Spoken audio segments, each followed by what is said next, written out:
Notable free agents for the Texans. New league year starts March 16th, so that's when they can start actually signing players. Before that, though, we'll have a pretty good idea if they're going to keep any of their own. I mean, half the roster is essentially a free agent. I mean, the biggest names, of course, would be Malik Collins on the defensive line, Jacob Martin on that defensive line. It appears like he might not be back with the Texans, according to Aaron Wilson. Kristen Kirksey, who was the starting linebacker, that was the captain of the defense with the green dot on it. You'd think Lovie Smith might want to bring that guy back.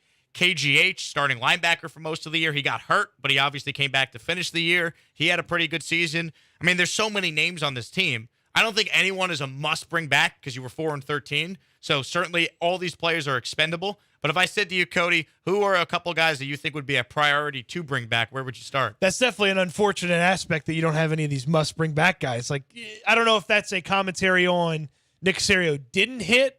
I guess maybe because you have at least a conversation about some of these guys that you'd want back.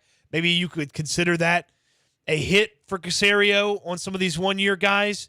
It's not like he's had a whole bunch of 2-year guys. I mean, Terrence Mitchell was fine. That was a 2-year deal. The punter's good. That was a 3-year deal. That's fine. Punter's good. Punter's great. Hey, he's okay. Come on. He's okay. Best player on the team. Brandon Cooks is better than the punter. If there was a... I don't know. If there was There are more receivers better than Brandon Cooks than there are punters better than Cam Johnston. But there you play multiple receivers. Of course.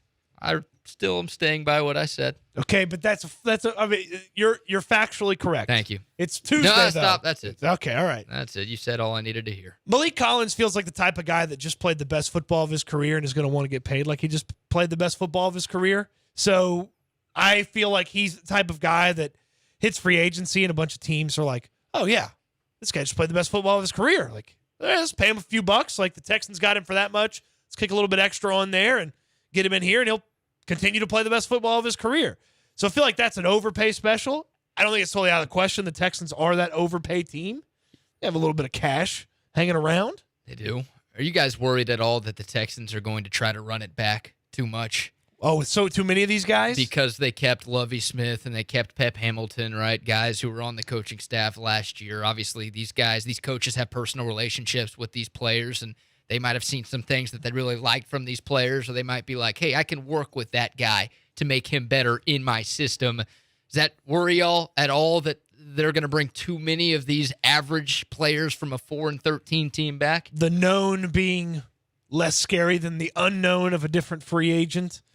Give me the unknown if we're comparing it to most of these dudes. That is a little bit of a concern. I would say that Nick Caserio getting rid of a ton of dudes and not even, entertaining keeping some of these different pieces when he first got here, I would hope that he does sort of the same thing. Like, these guys would have had to have, I don't know that anybody, like, again, nobody played well enough that I feel like I have to have him back. There's not a single player where it's like, man, how could they not bring so-and-so back? And that's where this team's at. So I don't really care who they bring back and who they don't bring back. What I would like them to do is this time around, try and find a couple of young players going into their second contracts that you think are ascending players that still have some upside. Instead of signing the, Rex Burkheads of the world or the Mark Ingrams of the world, sign some guys that are lesser tier, younger dudes going into their second contracts. You do not need to bring back an aging Justin Britt. You do not need to bring back Terrence Brooks. You do not need to necessarily bring back Chris Moore or Lane Taylor, some of these guys that are like bottom of the scrap heap roster dudes. Try and bring in some younger players that could grow with your young team that you're trying to build. You got 9 draft picks this year before a Deshaun trade. I think the emphasis in free agency should be young players with upside. Even if they're not as good as maybe a veteran player that you can get on a 1 or 2 year deal. If you're going to be bad again next year, you might as well be bad with some younger players on it compared to the guys that are in their late 20s, early 30s, like a lot of these players they brought in were. Yeah, my biggest fear is that they bring more than half of these guys back for the reasons that I just said. Like, that would absolutely terrify me because it felt like when the Texans made a coaching change that they were creating a sense of urgency, that they were trying to send a message like, hey, we're not okay with this. We're not just going to accept awful coaching in 4-13. We want to make changes to expedite this rebuild, and we want to prove that we're ready to compete right now. Cody, if they go and sign most of these dudes who were here last year, that's going to be the exact opposite of sense of urgency for me. I would like to see them take a few more risks with the free agency in a sense that, okay, this guy has a high potential if he hits, but he also has a high bust potential because you're going to have a lot more young guys in camp. Right. I remember they added 5 rookies via the draft last year. They're starting this year with 9 draft picks, and we assume they're going to get some more. I don't know that Nick Caserio is going to have like 30 rookies in here where he has like 11 or 12 draft picks and a bunch of undrafted free agent guys, but I would like to have veterans added to this team where if you look around as a staff and you say, well, it's okay that the rookie beat that guy out. He's fine as a backup. Like, bring a guy in as a free agent for this team. Like, okay, you're a starter unless a rookie beats you out, and then give rookies a chance to beat these guys out. Is there a free agent or maybe a couple of free agents that you guys would absolutely hate to have back here? You absolutely know my answer to this. Does his last name start with John, or does his last name end with the word Johnson? David His Johnson. last name is the word Johnson. Well, I guess it does end with the word Johnson. David Johnson cannot be back on this football team. He cannot. You cannot re-sign that guy. I hope they bring him back just for your reaction. I will lose so much faith in how they're doing stuff over at NRG Stadium if David Johnson is back You in the don't building. want them to run it back with David Johnson and Rex Burkhead in the backfield? No. You didn't like what you saw? No. What about Mark Ingram? Is he available? Bring him back, too. No. He's the leading rusher on this team through like 15 weeks. No. I also don't want Pharaoh Brown back. No. He's number one for me. Mr. Penalty. Oh, my God. The great blocking tight end who has 2 holds per game. I also don't want 38-year-old Jordan Akins back. I'm exaggerating, but he's older than your typical guy hitting his first deal. He wasn't good last year. You barely used him.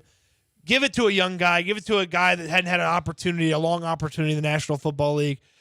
I do not want to see a bunch of veterans clogging up the lanes for rookies or other unproven players like we saw this past offseason. What about Neville Hewlett, tackling machine?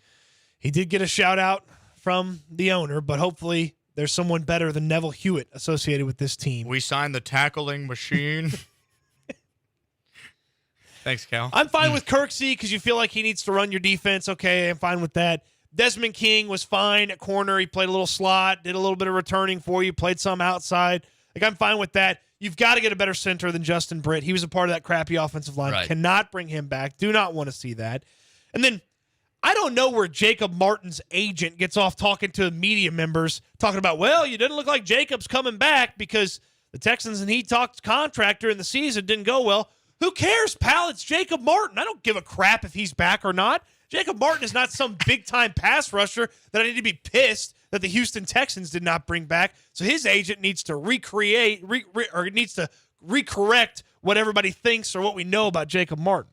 4 sacks in 17 games. You shut your mouth about Jacob Martin. Who cares if Jacob Martin's not coming back? First team All-Pro this year. No, first team all bum.